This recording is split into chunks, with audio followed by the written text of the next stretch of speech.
Assalamualaikum warahmatullahi wabarakatuh. wabarakatuh. Perkenalkan, kami dari kelompok 6. Kali ini kami ingin membahas mengenai uji beda dua sampel berpasangan dan saling bebas.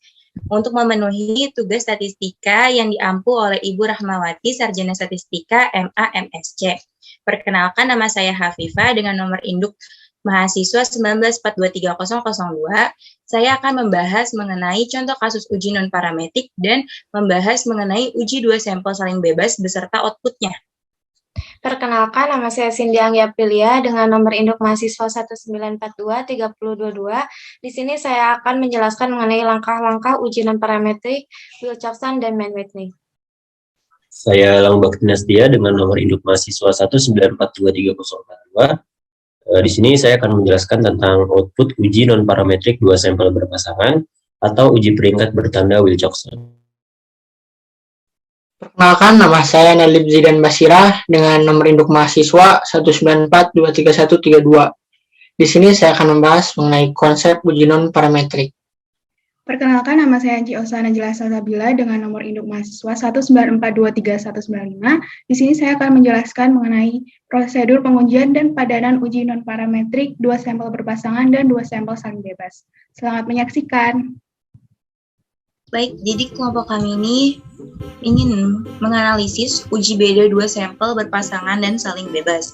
Studi kasusnya pendapatan mustahik dan perbedaan reksadana syariah dan konvensional. Ini nama anggota kelompok kami yang sudah disebutkan di awal. Dan ini adalah konteks-konteks yang akan kita bahas. Yang pertama ada konsep uji non-parametrik, ada contoh kasus uji non-parametrik beserta padanan juga, padanan uji parametrik dan non-parametrik, prosedur pengujian non-parametrik, langkah-langkah uji dua sampel berpasangan. Dan yang terakhir ada uji dua sampel bebas. Di sini saya akan membahas mengenai konsep uji non-parametrik.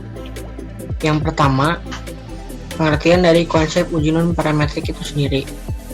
Konsep uji non-parametrik merupakan salah satu metode statistika dalam menganalisis uji hipotesis, yakni dengan prosedur non-parametrik yang tidak mengasumsikan daya yang memiliki distribusi teoritik dan biasanya bukan nilai data itu sendiri, atau biasanya ranking, yang digunakan dalam analisis.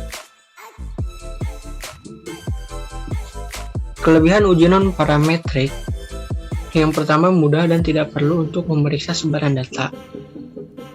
Yang kedua, dapat digunakan untuk analisis data nominal dan ordinal.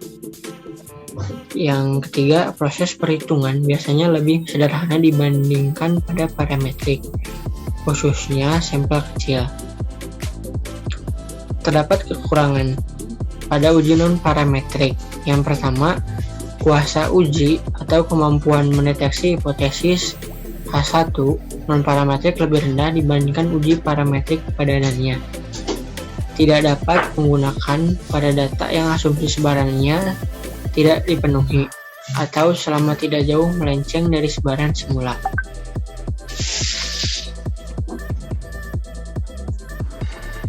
Uji T dan ANOVA contohnya masih dapat digunakan untuk data yang tidak normal, asalkan ia masih simetrik. Yang selanjutnya, hipotesis uji non-parametrik. Yang pertama, hipotesis satu arah. Mengandung kalimat lebih dari, kurang dari, tidak lebih dari, kalimat paling tidak, kalimat meningkat, lebih baik, dan lebih efektif. Hipotesis satu arah, pengujiannya digunakan untuk hipotesis yang sudah jelas arahnya. Yang kedua, hipotesis dua arah. Hipotesis dua arah yaitu kalimat adakah perbedaan dan kalimat tidak berubah. Hipotesis dua arah digunakan untuk hipotesis yang belum jelas atau belum diketahui arahnya. Contoh uji statistika non-parametrik ada 5. Yang pertama, uji tanda atau Sign test. Yang kedua, rank sum test atau lebih dikenal Wilcoxon. Yang ketiga, rank correlation test atau Spearman. Yang keempat, Fisher probability exact test. Dan yang terakhir, C-square C-square test. Yang selanjutnya akan dibahas mengenai contoh kasus uji non parametrik oleh rekan saya.